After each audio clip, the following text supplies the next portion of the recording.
My colleague James is coming round to give you some worksheets, because this is going to be an interactive workshop to help you think about how you can teach better and think about the quality of education. So we might need a few more lights on somewhere around the back, because I want you to be engaged with this and do some work. So James is coming around with some handouts. If there's someone from the conference team to help James hand some things out, that would be helpful. I will try and make sure that it's an interesting and exciting session.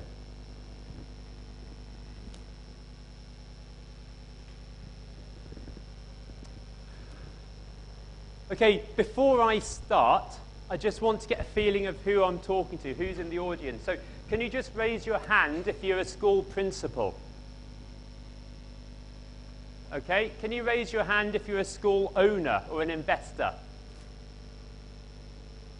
Okay, any teachers in here?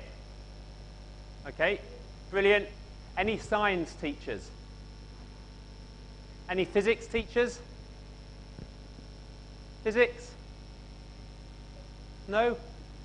Okay, I must be the only one. Okay, I always like to pick on the physics people. Any maths people? No one's going to put their hands up. Maths at the front. Okay, I may pick on you in a moment. Okay. So whether you're a principal, a school owner, or investor, or a teacher, what I want to talk about in the next 45 minutes should be useful for you, because I want you to start thinking about what you do in your school and how you can improve the outcomes for our learners. Now, it's my first time presenting here at the elets conference in Delhi. I presented at the Dubai equivalent back in February, where KHDA, which is the government of Dubai, have asked us as GL Education to work with all of the schools in Dubai, where they can begin to use data to improve teaching and learning, to improve some of the qualities of the outcome. Now, because of what we've been doing in Dubai, we've started to develop some Indian editions of what we do. And one of the assessments that we have an Indian edition for the CBSE curriculum is the CAP 4. Now, why I'm here in India for a few days, I'm going on to Mumbai, is I want to start working with a few CBSE schools, and I'm looking for a couple of innovative, maybe forward-thinking schools here that I can work with and do a pilot project with. Now, I'm talking about a lot of things today, but if anything that I talk about is interesting and you're keen to try and find out more, please come and speak to James or myself at the stand today or tomorrow, and I'd love to try and find a few schools or groups of schools where we can actually go and explore some of this and do a pilot or partnership with you. So a bit briefly, GL Education, we're a British company, 35 years old. We work in over 106 countries. I currently look after the international sector, and we now work with over 750 schools across the world. In India, we work with a few of the premium British curriculum schools, but as I say, we're now working with some of the IB and CBSE schools, or hoping to. Before I start, just want to show a very short video. Hopefully the sound will work. Training fleas requires a glass jar with a lid. The fleas are placed inside the jar and the lid is then sealed. They are left undisturbed for 3 days. Then, when the jar is opened, the fleas will not jump out. In fact, the fleas will never jump higher than the level set by the lid. Their behaviour is now set for the rest of their lives. And when these fleas reproduce, their offspring will automatically follow their example. A small clip that many of you may think, is that real? And I'll let you go and find out and do some research on the web. But as teachers, we want our students to achieve what they can, their potential. And too many times, especially in the schools I've worked at, in the UK and in Asia, some of the students that we teach, we don't really engage, we don't try and motivate them to reach their potential. So what I'm going to be talking about today is how do we know each individual student in our class? Some of the schools we work in And I know some of the schools in Dubai have over 7,000 students. My school in London had 2,000 students. I was one of the only physics teachers, so in the course of a week, I'd be seeing about 650 students pass through my science lab. I didn't know who they were. I could barely remember their names apart from the naughty students or the really good students. If we use some data to really understand our students, we can actually make our teaching more personal and more engaging, and we can raise the outcomes of those learners. Now, that improves what we want to do as teachers. It also improves the performance of schools and helps the improvement and engagement with parents. So the benefits of using data to understand not just the potential, but attainment and progress of our students is really key.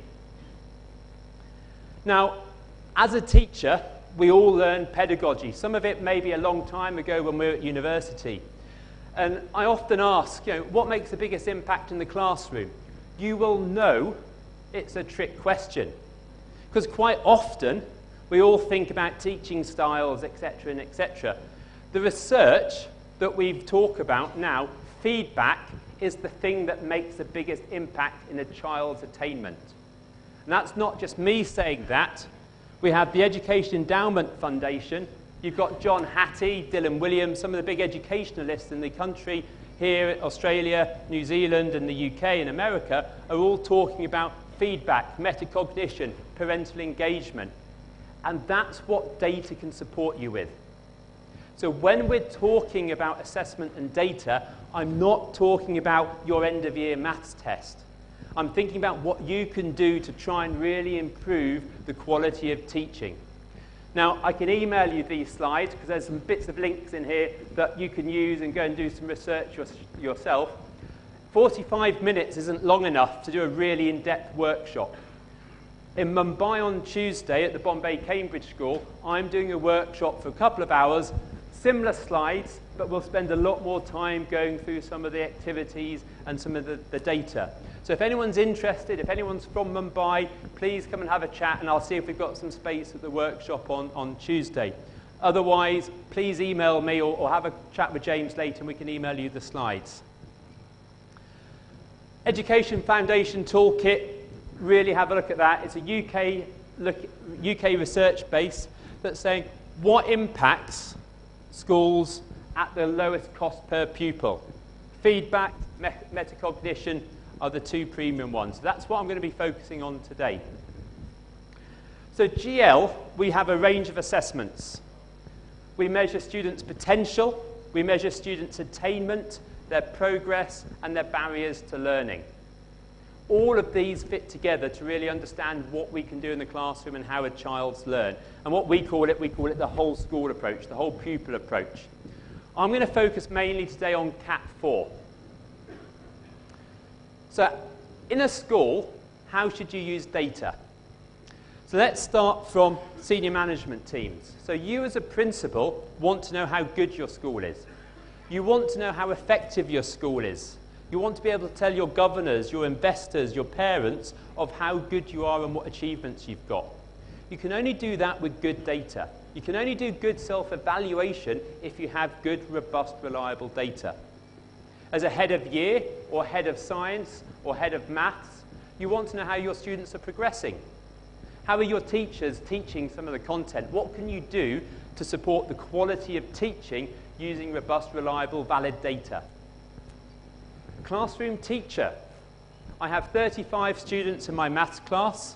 I've got mixed abilities because mixed ability teaching has the biggest impact on students' attainment. But I have a gifted child over there, someone with special needs here, and students in the middle. What can I do to make sure that my lessons can reach each one of those students? Data can help you do that and help you make sure you engage the students. And as a learner, those of you, are there any IB schools in here? Yeah, a couple. Okay, so the learner profile talks about engaging students with 21st learning skills. How do they learn best? The metacognition. How is their confidence developing? And again, the data that you get from assessments you can give back to the learners. Now, whether you use our assessments or whether you use other providers of assessments, because there's all sorts of assessments out there, it's using that data effectively that's important. So Cat 4 is what I'm going to talk about first. It's 30 years old. The 4th edition was released most recently. We now have a CBSE edition, so it supports GCSE, GCE, CBSE, and IB, and it supports everything I've just talked about. Now, what is Cat 4? Now, it does not measure what students have been taught. It measures their reasoning, their thinking skills. So it looks at verbal reasoning, thinking with words, quantitative, thinking with numbers, non-verbal, thinking with shapes, and spatial reasoning, thinking with shapes and space. Spatial reasoning is quite unique. Good STEM students will have very, very strong spatial skills. Engineers, scientists, architects need to be able to manipulate shapes in 3D. Quite often, we'll have students that are very gifted spatial learners, but their verbal skills may be quite weak. They may not be identified in the classroom, so spatial reasoning is quite important. If anyone's interested in the spatial ability, I have got a lovely article about spatial reasoning and how you can improve the thinking and how you can improve children's spatial reasoning. You've got some examples of the types of questions in your packs, okay? I'm not going to go through these because you can go onto our website and you'll probably know what non-verbal and verbal reasoning questions are. Spatial reasoning may be quite new to you. So this is where you have to identify which of those 5 shapes does this belong. Can anyone tell me? The far right one. Great. Okay. So that was a non-verbal. Spatial reasoning is in 3D. So here you fold a piece of paper, you fold it again, and you hole punch it. When you open the bit of paper up, what's the pattern that you see? A, B, C, D, or E? E, yeah. Okay, that's an easy one. This is for a 6-year-old. Okay? Imagine the Cat 4 goes up to 18 years old and adulthood, and they get harder and harder. Okay? There is a harder question on our website, so if anyone's interested, I will send you some harder questions, but again, you'll have to email me. So Cat 4 data helps you in the immediate here and now to support teaching and learning. It also helps you look into the future, and it also helps you to reflect on the past.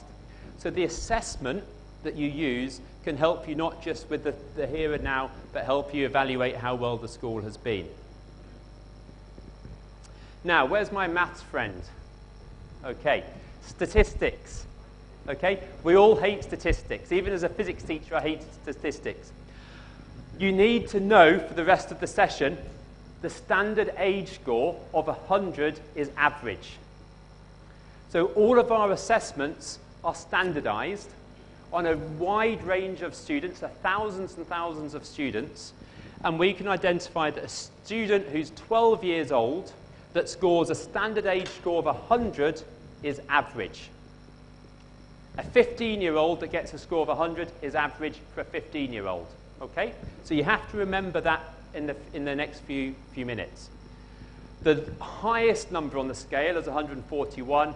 The lowest number is 59. And there's a bell curve, and our maths colleagues will know about stay nines and percentiles, etc. So different ways of presenting the data. So 100 is average. If a child gets 100, then 100 will be their average score. So you give your students in a year group a grade, the Cat 4. It's an online test. You get some data. You get lots of graphs and lots of reports and lots of information. What are you going to do with it? What difference will it make? This is a graph that shows how a year group, so it could be a grade 7, performs. The red line here is the normal distribution.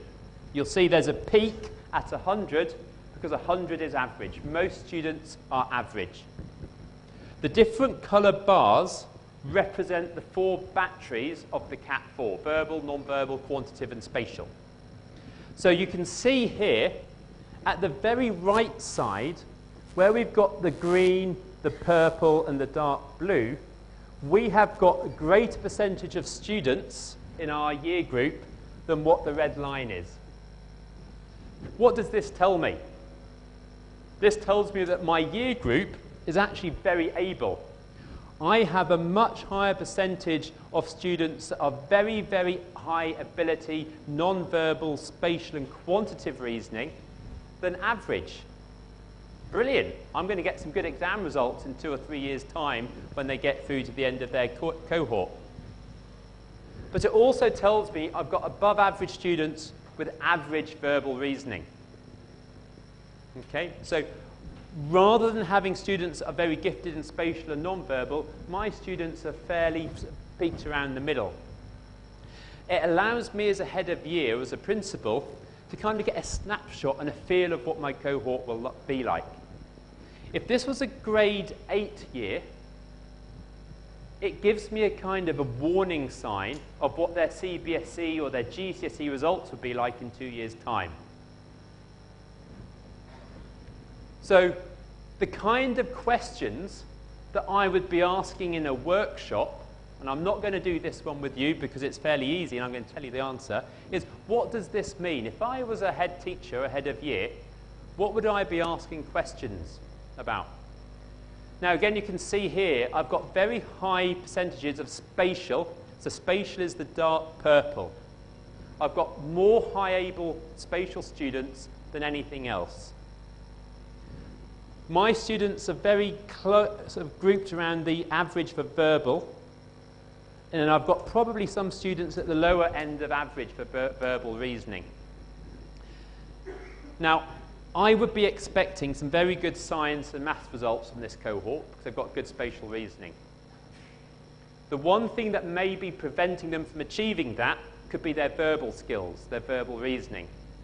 And why is their verbal reasoning not so strong? Well, maybe if it's here in India, they're actually being taught in English and examined in English, but at home they may be speaking their local dialect language and the local community languages. If this was a school in Dubai, they could be EAL learners, and we need to do some work on literacy.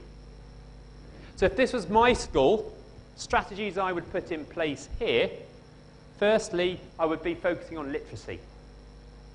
I would understand and dig a bit deeper about the literacy problems and try and find out if there's anything that we could do, maybe using a reading scheme, a reading test. But I'd probably want to focus on those spatial learners, the high ability spatial learners, and maybe put something on after school, a STEM club, a science club, and encourage those students to get engaged in things that are going to interest them. And I'd also be thinking about how those students learn, because spatial learners do learn differently than verbal learners. Okay, I'm going to need the lights on for here, and this is where you're going to do some work. So on your handouts, you have a A4 sheet with this graph on. Okay. Could we just raise the lights just a little bit? And James, don't know where James is, could you bring me a handout?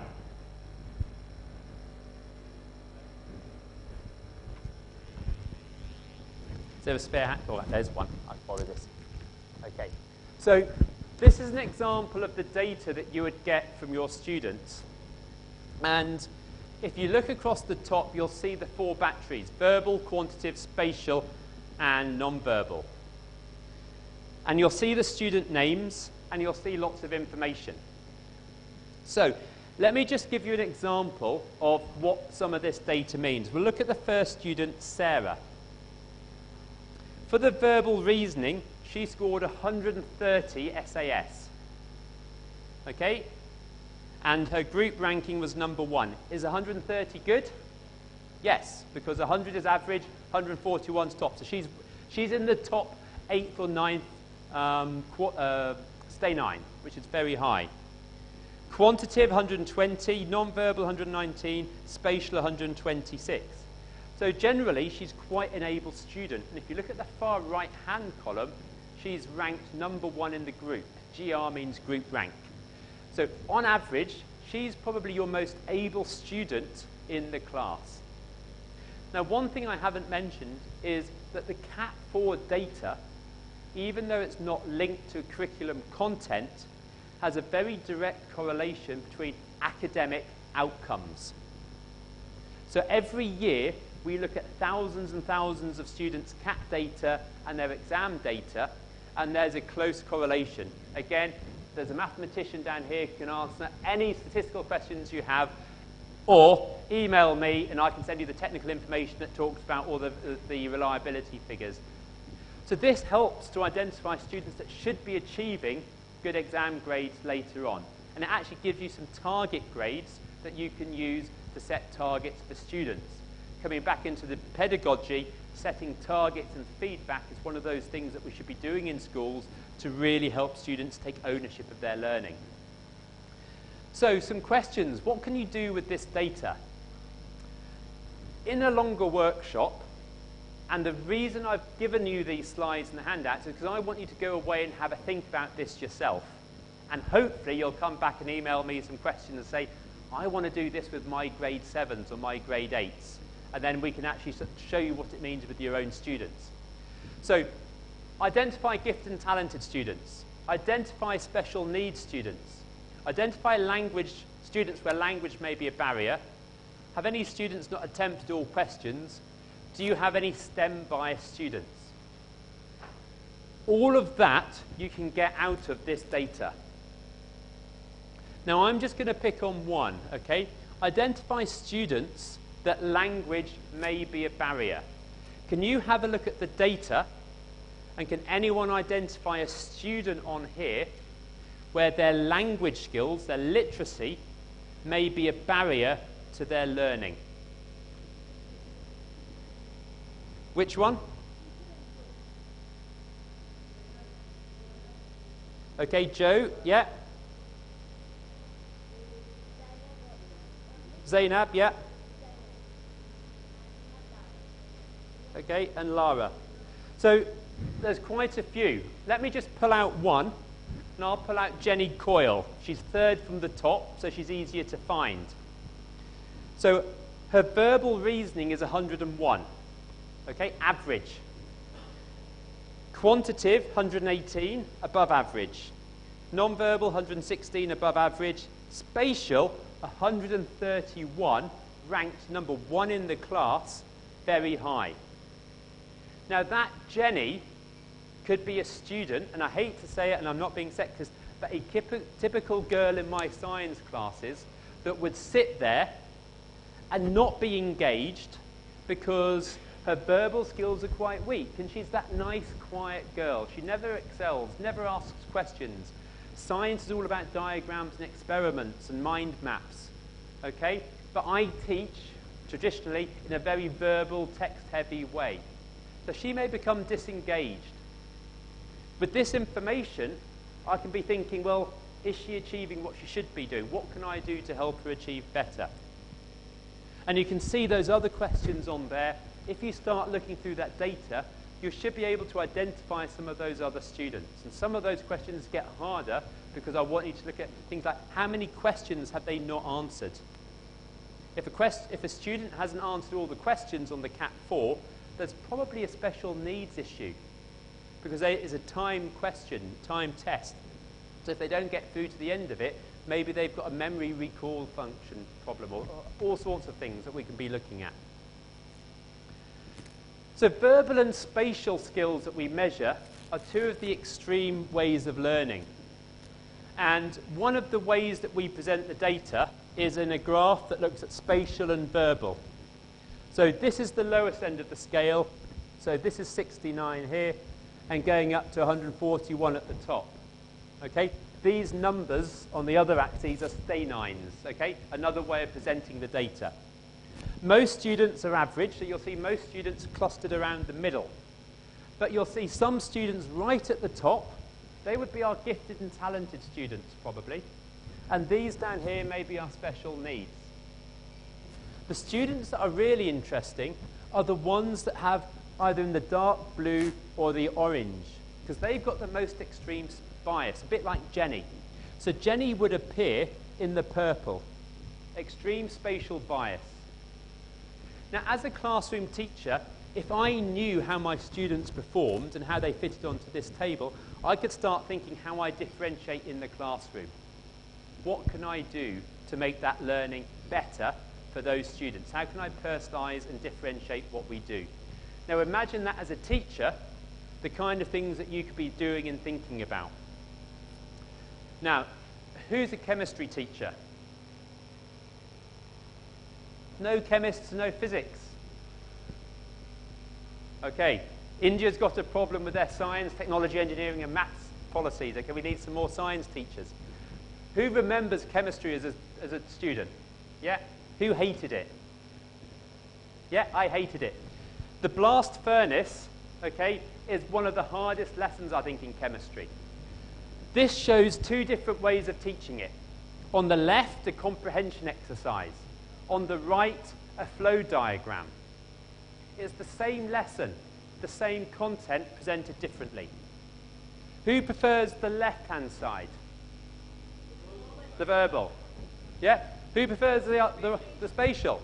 So imagine, when I was at school, I was diagnosed with special needs in primary. I was in handwriting, speech language, speech therapy, everything.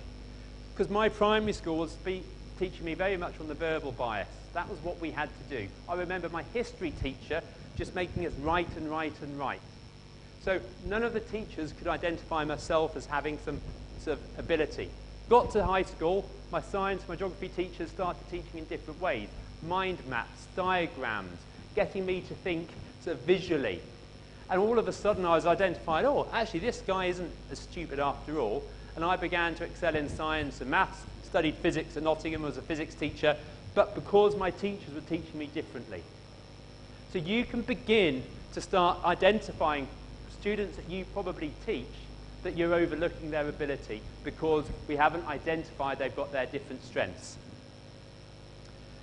The reports, straightforward. I can't give you in front of you all the different sample reports, but we've got samples on the stand. Come and have a look.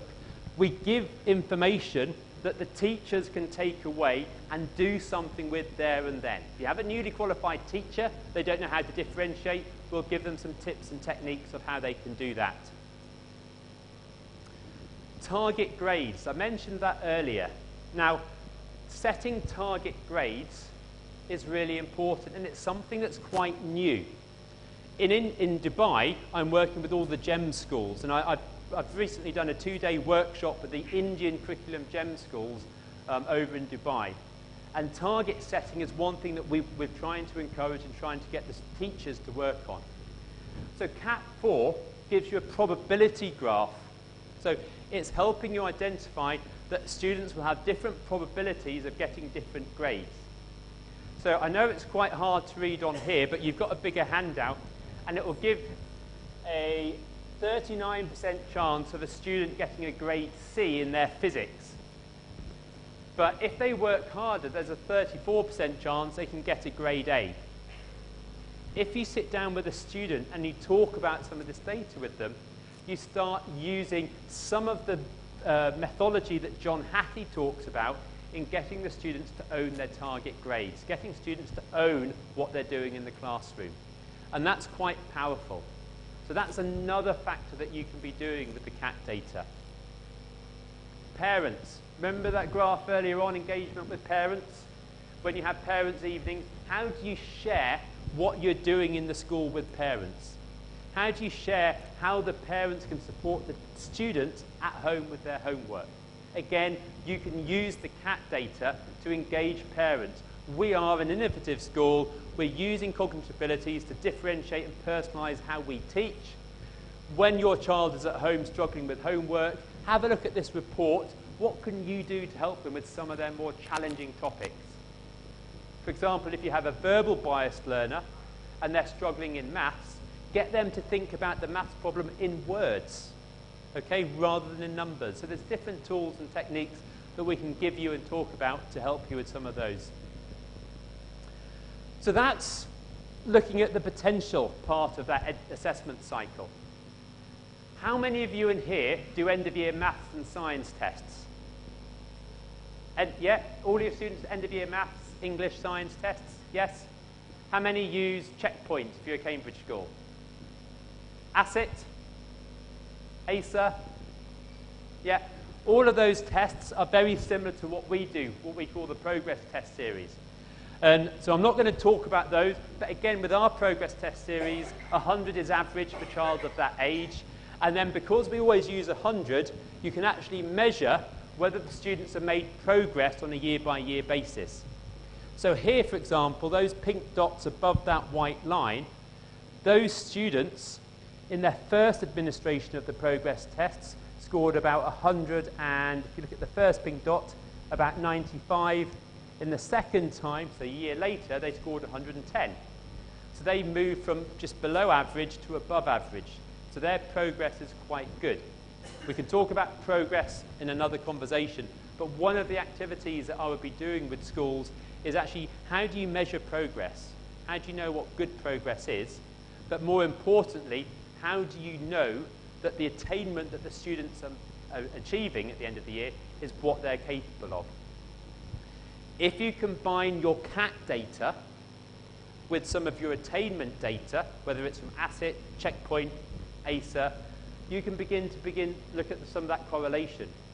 The student that should be getting the highest maths test results, because their quantitative reasoning is very high, are they achieving the highest maths test in ACER or ASSET?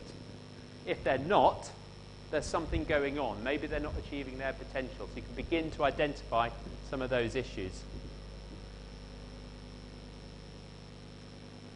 The third part here, barriers to learning, is something that is interesting across India. Now, you don't take part in PISA for various reasons, and I know there's lots of political conversations about why you don't do that. But one of the things that the OECD have identified is that attitudes and confidence in learning play a big part in students' attainment. And there's a big report available on the OECD website that identifies students that have more confidence in maths achieve better in maths. So these are countries' correlations between attitudes and attainment for maths. Okay? And you'll see countries, I've been doing a lot of work with the government in Malaysia, and Malaysia's down here. It's really fascinating. Students that have confidence in themselves will achieve better. So another thing that we begin to look at are attitudes to school. And we provide an assessment that looks at some of these, you may call them softer skills. Some of them are these 21st century skills that everyone talks about, but nobody defines, okay? Because you can't define them, they're too broad. 21st century skills, we'll be talking about them for the next 20 years. But generally, we want students to be independent, confident learners, aware of how they learn, able to solve problems, to think laterally.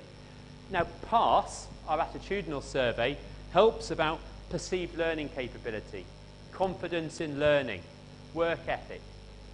And this data, along with your CAT data and attainment data, really helps you understand some of those learners' needs.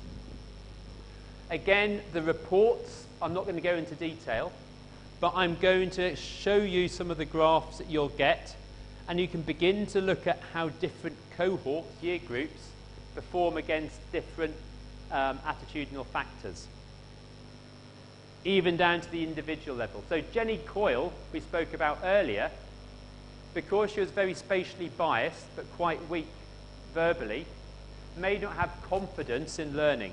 She may have lost the confidence. And that could be pulled out by something like PASS. So you can then begin to understand what interventions you as a school can make on a school level or an individual level. Now, bringing it together, and this is a whistle-stop tour of data, this is a student in a year 9. Now, year 9, in my speak, is grade, getting this right, grade 8 in your speak, okay, in Indian grades. So it's a fairly important year. Their CAT data, this student has 76 for verbal, 141 for quantitative, 129 for non-verbal, 126 for spatial. Good?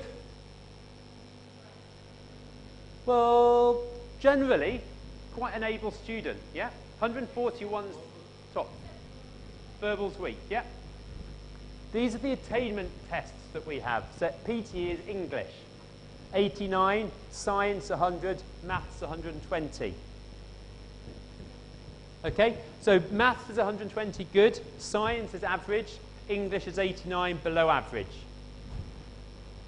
The data on the right is the attitudes to learning. So we can see here that they've got quite low perceived learning capability. They don't think they're very good. They think they're stupid. Okay? They've got quite low work ethic. Confidence in learning is only 50%. Now, if that was one of my students and I could look at their potential, their attainment, and their attitudes, what would I be thinking? Where would the red flags be that I need to think about what can I do? And it's these areas. And you can begin to think about what the story of the data means. So, yes, verbal reasoning's low, but why is that? Well, verbal reasoning's low, maybe they've got special needs or as a second language student. Science is average, maths is 120. Should I be happy with these? No, because their science and maths should be really high. So even though they're doing well, 120 is a good score, they're not doing as well as what they should be doing. They are underperforming. They should be getting 141 and above. Well, 141 in their maths, because that's what their quantitative reasoning shows. Without looking at the CAT data and the maths data, I can't see that the student's underperforming. They may be doing well, and I might think they're doing well, but I'm not doing that child justice because I've not identified that they've got greater potential, that they're gifted. Why is this? Well, you can see they've got low perceived learning capability. They've got low self-regard. They've got low work ethic.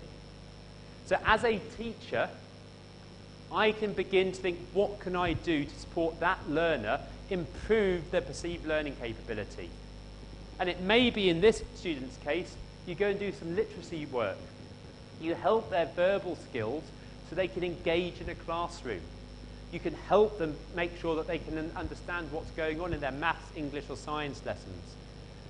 Their work ethic. Well, maybe the teacher's always saying you're doing bad. Okay? Well, get the teacher to do some mentoring or peer-to-peer mentoring to support them. Lots of different ideas. Now I'm going to share with you just a small video that brings together another teacher that I've been working with who actually came to India with me earlier this year. We visited a few schools over in Pune. And Matthew, hopefully, in a moment,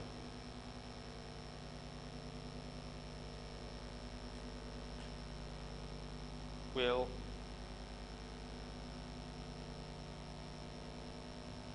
okay.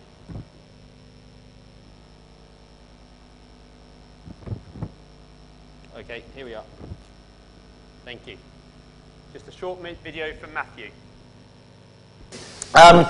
This one I find even more interesting. Here's a graph where we look on one axis, on the x-axis, at a child's non-verbal and spatial mean. Explain that briefly. I'm taking out the clutter of skills that can be schooled. I'm taking out literacy and numeracy, taking out word and number, and looking purely at a child's conceptual ability, or how clever are they, to use rather too lay terms. Here we have a scale that goes from 59 to 141, 141 being the absolute top for their birth month, 59 being right at the bottom. If they're around 100, then they are, according to our aptitudinal test, an average student. On this axis, we have their perceived learning capability. This comes out of the attitudinal test, the PASS test, which I find perhaps the most fascinating measure of all. So if a child has 100 for their perceived learning capability, they believe that they have enormous capability to learn. They believe they have enormous ability to succeed. They believe their potential is massive. So really, again, you should find in a school that's actually cracked this business that we're all pretending we can do, you should find that most students sit on this line. Because if they have what may be considered an average ability, then they should know that they've got an average ability. If all this data belongs to the kids, as of course it should do, then the kids should understand where they're at and where they could be. And for too long, we've kind of kept this data to ourselves and pretended it belonged to us rather than it belonged to them.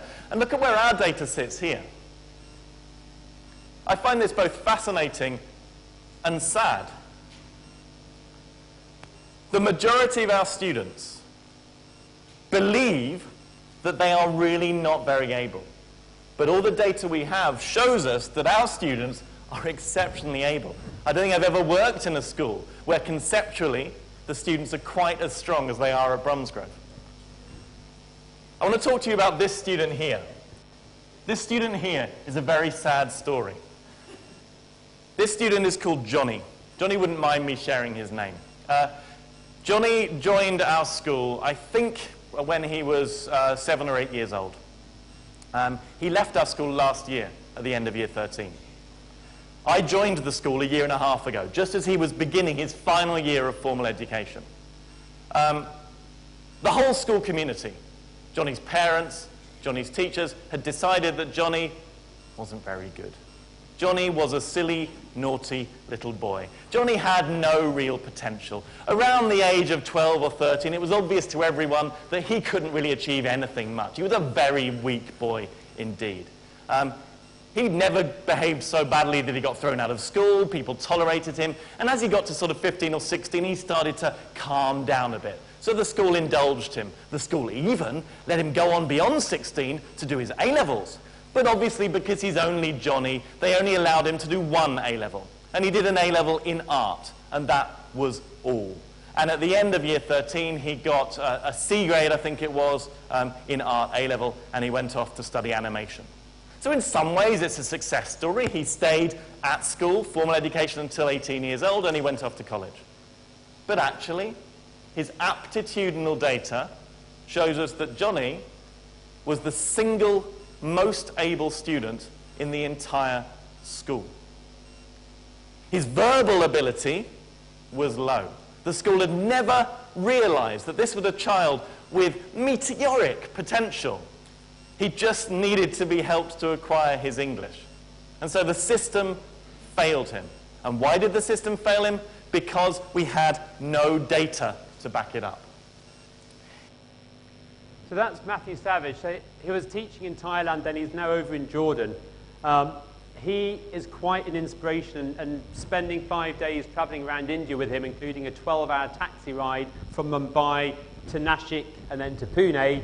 Unfortunately, the wine vineyards weren't open when I was in Nashik, but that's hopefully another trip coming up. But it was fascinating because what he's been doing with data is not just about the individual learning of that Johnny he talked about, but how he can use data with his leadership team and with the teachers in the school to really improve the quality of teaching and learning. What he's been able to achieve in a school that's 95% Thai and Korean students, okay, not British students, not British teachers, but local Thai teachers and Thai students, is quite fascinating, because it's changing the way that we see assessment and use assessment. I taught in Thailand in a Thai school for a couple of years, and the idea of what we call formative assessment is very, very new. So using assessment to change how we teach and change how we evaluate and work at a school is quite new. Now, I've covered a lot. I am more than happy to email you the slides so you can go through them with your colleagues or on your own, or to pick up the links in here. Please, I think James has given out some forms. Make sure you give us your email address if you would like the slides, and I can make sure that you get them. If you want to do some trial tests, on that piece of paper, just say, please, can you give me some Cat 4, and then say the age group that you want to do the tests with. So maybe grade 10, which will be your 16-year-olds, or your grade 8, that will be your 14-year-olds, etc. More than happy to give you some of those assessments so you can begin to look at the data yourself. What I recommend, just to go back to school, identify 5 or 10 students that you are curious about. Think about your grade 6 or your grade 7 students. Which students do you think are lazy? Which students do you think are gifted? Which students do you think are weak? And maybe get 5 or 10 of them to do the CAT test. Look at the data. What does it tell you that you already knew, or what you didn't know? What other things could you do with that data to improve their learning? Because if we can improve their outcomes, not only will it support them and support India and the local systems, especially if they're STEM students, but it will support your school. Okay? So using data in a better way will really, really help. So please, if you want any further information or the spatial article or anything like that, scribble it on the form. If you want to come and have a chat with us, we're here today and we're here tomorrow. More than happy to go through the reports in detail and spend more time with you. We've got some great case studies. Every school has different challenges and different needs. So again, as I said earlier, I want to work with some schools here in India that we can build up some case studies, we can share some good practice, we can learn about the challenges here in India and actually support you in improving and supporting the quality of teaching. We've heard from many speakers there about improving early years, secondary, primary, and data is a good part of that. Okay? We do have all sorts of other assessments. So if you're specifically interested in literacy, come and have a chat with us about literacy or special needs, maths, etc. And my colleague down the front here will be happy to answer any statistical questions if you have about maths and stay nines. So please, if you have any questions, come and have a chat with us today or tomorrow. We're one of the corner stands in the room, or please come and visit the website over the next few days. My email address is there. Okay, james.neill@GL-Education. We have so much on the website, and again, if anyone is in Mumbai and they'd like to come and join us on Tuesday, I think we've got a couple of spaces left, so more than happy to try and get you into that session if we can. Thank you very much. If you've got any questions, please do come and have a chat with myself or James that's waving his arms around at the back. Okay, thank you for your time and have a nice evening. Applause from